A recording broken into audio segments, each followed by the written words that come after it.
Certainly a very scary situation for the mother and the child. Clarksville police say it all started when the mother left her car running, the doors unlocked, and her 7-year-old in the back seat of her car. You know, 53 cents doesn't seem like a lot of money, but when you're talking about this amount of change for every $100 of assessed property value, it can really add up. That's right, Steve. You can feel the energy out here on Broadway. You can see all of these fans. They are lined up. Some of them have been here for a couple of hours waiting to get the best spot. Steve, I've seen one of the gentlemen who lives in this home. He was actually holding a garden hose, trying to hose down one of his vehicles here behind me to keep that from catching fire. You can see this fire is spreading quickly. You still see flames here on the scene this morning. Now, what we're told is that this fire started in the back porch area. That's when the homeowner called for help, and that's when these flames progressively grew to all 4 sides of the house. Take a look at this video from Sky 5 HD.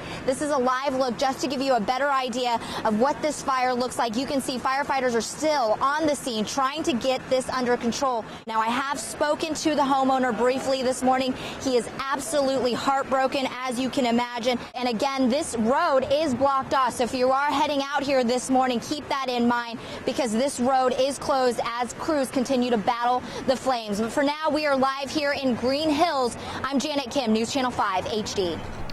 All right, Janet, we just have another question for you. Can you still hear me out there, Janet? I can, Nick. Okay, just wondered, we've got the aerials, and you're right, some amazing video there. Neighbors nearby, any word of evacuations or concerns that the flames might spread to any nearby homes? At this time, Nick, it looks like there are a lot of neighbors out and about, but they're just watching these flames. But it does not appear they had to be evacuated this morning. But they are trying to get this fire contained, because you can see there's a lot of trees in this area trying to keep this fire from spreading. But at this time, it looks like they do have the fire contained to the home, but it is a point of concern. But it doesn't look like there are any evacuations at this time. Nick? All right, thanks, Janet. Janet Kim there in Green Hills. Janet, what a tragedy. This was a head-on collision, somebody going the wrong way. That's right, Stephen. Right now, Fatal Reconstruction Team is on the scene trying to figure out exactly how this happened. But just to give you an idea of how violent this crash was, this is one of the vehicles involved. Well, Jennifer, this daylight should help them get this situation under control. But as you can see, this is still very much an active scene this morning. The daylight, though, unfortunately, is also giving residents a better look at this devastation. Engine 32 to the engine on the plug. We're ready for water whenever you give it to us. Fire erupts at the Jackson Meadows condos. Where the roof is caved in, that's my house. Flames consumed home after home. And I see total devastation. I've never seen anything like this. Leaving some 24 families out in the cold and very little in its path. The roof just We'll get new stuff, okay? I see our lives, our pets, but our lives going up in smoke. I don't know how much longer we're going to be able to stay up here. The violent blaze forced a second alarm, giving firefighters extra hands Station command, I've got you 2 crews coming. for the battle ahead. As you can see behind me now, we still have a lot of fire, especially the top floor. It's a scene hard enough for an adult to take in, I can't believe this. but for a child, But she lost all of her toys, you know what I'm saying? So. I lost my favorite bunny that I got for my very first Easter. things lost, but on this Easter Sunday, the celebration of life It's okay. will mean all the more. We got each other, okay? In Hermitage, Janet Kim, News Channel 5 HD. Step inside your neighborhood grocery store. You may overlook the person behind the counter. Have a good day. In this case, it's 29-year-old Matthew Drumright. I work at the bagel.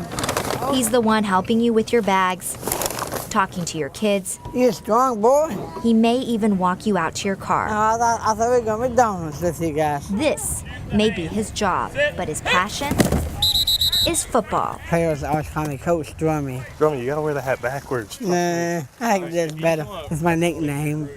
As a manager for the Brentwood High School football team, He's sort of like the owner. he's close to the game. The Cats, He bosses us around. number 38.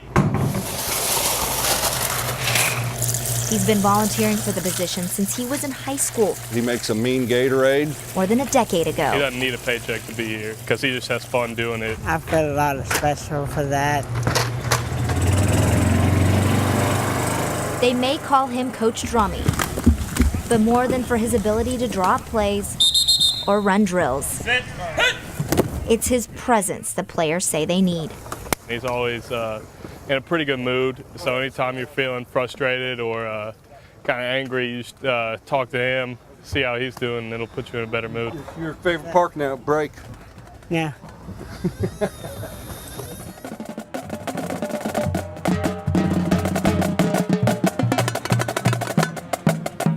He even became part of Brentwood High School's football history. That was a special year, man. There were some great stories. When the team won the state championship 10 years ago. Drumright, what's up, buddy? Good, how you? The group reunited on the 50-yard line just this year. The team manager that year, Matthew Drumright. And while he loves being on the sidelines,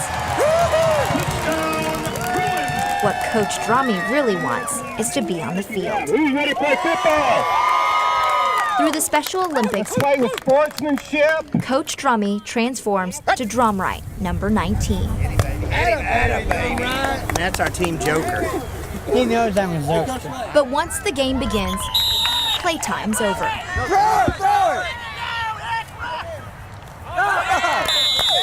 The kind of playmaking that's won him 200-plus medals in the Special Olympics. He's the most highly decorated athlete in the history of Brentwood High. This is my favorite one. For those that get to meet Matthew Drumright, the player, the coach, or the man behind your grocery store counter, Hey, you guys. one thing remains constant: his ability to make an impression. They love me very much.